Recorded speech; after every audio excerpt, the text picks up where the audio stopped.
Bonjour. Good morning, everyone. I'm very delighted to be here representing Brazil. And today I'm bringing you a case report on a complete resolution of vascular occlusion with an alternative to hyaluronidase. I don't have any conflicts of interest.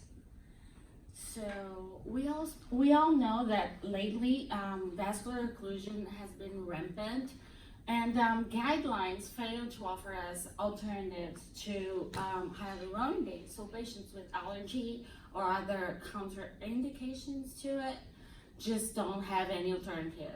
Our major goal here is to avoid skin suffering and necrosis. So this patient was a 60-year-old female, and she was actually a model patient from one of our courses, and her major complaint was purse string wrinkles, or